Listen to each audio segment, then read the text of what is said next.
کارروائی کریں گے، لیکن آپ نے کوئی کارروائی نہیں کی. اور اب ریڈ وارنٹ کی بات ہے تو بالکل جناب کریں، اس میں کوئی اس قسم کی کوئی پریشانی والی بات نہیں ہے. لیکن میں آپ کو ایک اور جو خبر دینا چاہتا ہوں وہ شیخ رشید صاحب کے متعلق ہے.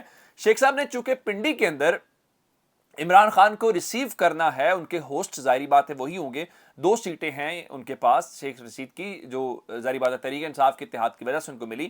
ایک ان کی اپنی ہے، دوسری ان کے بھتیجے راشد شفیق کی. اب کل بتایا یہ گیا ہے کہ وہاں پہ جو سی پی او راولپنڈی ہیں ان کے آفس کے لینڈ لائن نمبر کے اوپر کال کر کے باقاعدہ جان سے مارنے کی دھمکی دی گئی شیخ رشید کو. یعنی پولیس کے آفس میں کال کر کے اس بابت انہوں نے راشد شفیق کو بتا دیا اور ان کی سیکیورٹی بڑھا دی، اور ساتھ ہی بتایا گیا کہ لال حویلی بھی نشانے کے اوپر. اب آپ اندازہ کریں کہ خان صاحب نے پنڈی جانا ہے اور پنڈی میں جو ان کے میزبان ہیں ان کو کال سرکاری نمبر پہ کر کے کہا جا رہا ہے کہ دیکھیں یہ ہوگا. وہی بات جو وزیر آباد والی ہے. تو گھبرانے والی باتیں تو ہمیں نظر آ رہی ہے. پھر آپ کہتے ہیں کہ عمران خان سے کوئی فرق نہیں پڑا. اب عمران خان کے خلاف بیانیہ بنانے کی کوشش کی جا رہی ہے، اور یہ بیانیہ کیا ہے کہ جناب وہ گھڑی والا معاملہ. اب گھڑی والے معاملے کے اوپر ایک اس کو مذہبی رنگ دینے کی کوشش کی جا رہی ہے. جی خانہ کعبہ کی اس کے اوپر تصویر تھی، پچھلی ویڈیو میں آپ لوگوں نے بتایا کہ وہ میں نے فروخت کا لفظ استعمال کیا، میں اس کے اوپر بالکل غلط تھا، مجھے نہیں ایسا استعمال کرنا چاہیے تھا. وہ ہدیہ کا لفظ آپ نے مناسب میری نشاندہی کی، وہ ٹھیک ہے.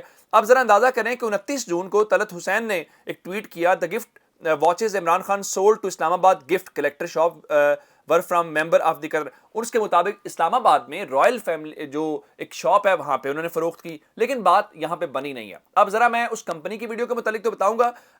اون چودھری کو آپ جانتے ہیں، وہ پہلے تحریک انصاف کے ساتھ تھے، آج کل وہ عمران جو موجودہ شہباز شریف ہیں ان کے معاون خصوصی بھی ہیں اور جہانگیر ترین کے فرنٹ مین ہیں. ماضی میں کہا جاتا تھا کہ جی وہ سپلائر ہیں بنی گالا کے، یہ الفاظ نون لیگ استعمال کرتی تھی. اب اس نے کیا کہا، یعنی شہباز شریف اب جیو کے ذریعے پراپوگنڈا جو کروایا جا رہا ہے وہ اپنی جگہ پہ، لیکن جیو کے اوپر بیٹھ کے شہباز شریف کے معاون خصوصی نے گھڑیوں سے متعلق کیا بات کی ہے، ذرا وہ سنیے گا. توشہ خانہ کے کچھ معاملات بھی آپ کو معلوم ہیں. توشہ خانہ آ گیا، توشہ خانہ سے جو گیا، جو مال آیا، جو مال بکا، وہ انعام بیٹھا ہے نا، وہ جو بنی گالا میں تھا، اس سے پوچھیں بلا کے، اس نے نہیں بیچی گھڑیاں. کہاں پہ بیچی؟ وہ اسلام آباد کی شاپنگ مال میں نہیں بیچی جا کے اس نے گھڑیاں. اس نے رسیدیں لا کے نہیں دی، اس نے وہ تحفے تحائف نہیں بیچے. وہ جس کو ابھی اپنا سی ایس او رکھوا لیا وہ خرم اے ڈی سی. کہاں پہ بیچی؟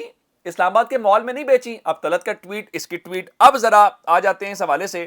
کمپنی نے ویڈیو جاری کر دی، یہ فرماتے ہیں کہ دیکھیں جی اس کی قیمت $20 ملین ہے. کمپنی خود ویڈیو جاری کر کے کہتی ہے کہ نہیں اس کی قیمت $2.5 لاکھ ہے. اس کو آپ کنورٹ کر لیں، اس کو آپ کو اندازہ ہو جائے گا. ذرا کمپنی والی بھی سن لیجیے. Good afternoon, Chris. It's time for Watch of the Day. And today something very strange happened. We sold a watch 3 years ago, in 2019. And all of a sudden today, the watch became super popular. I don't know what happened. And this is the watch I'm talking about, Chris. This is the Graf Mecca edition. And actually it got sold in 2019 for $250,000. And I don't know why everybody's asking for it today. But this is only one of one. It's a very special edition. It's one of one. So we cannot sell you one more. And then we cannot sell you one more. I'm very sorry. There's only one of this. One piece. And yes, we sold it. Chris, peace. اچھا اب یہ آپ نے سن لیا کہ وہ کہہ رہے ہیں جی ہم نے ایک بھیجی، اور اس کے بعد آپ نے یہ بھی دیکھ لیا کہ وہاں پہ جو ان کے معاون خصوصی ہیں وہ فرما رہے ہیں جی اسلام آباد میں بھیجی. اب ذرا میں آپ کو بتانا یہ چاہتا ہوں کہ اس حوالے سے جو مندوخیل صاحب ہیں، مندوخیل پیپلز پارٹی کے، وہ کہتے ہیں جی شہزادے صاحب نے کر دی. اب رات کو یہ جو خبر یہ آئی ہے جو ایئروا نے بریک کی ہے کہ بنیادی طور پہ ایک شفیق نامی تاجر ہے اسلام آباد کا، اس کو یہ بیچی گئی 5 کروڑ 10 لاکھ کے اندر. اس نے آگے اویس مرچنٹ کو بیچی 6 کروڑ 10 لاکھ میں. اس نے متحدہ عرب امارات کی شخصیت کو بیچی، اور انہوں نے وہ بنیادی طور پہ اس کے قریبی شخصیت تھی عمر ظہور کی، اور وہاں سے ساری گیم.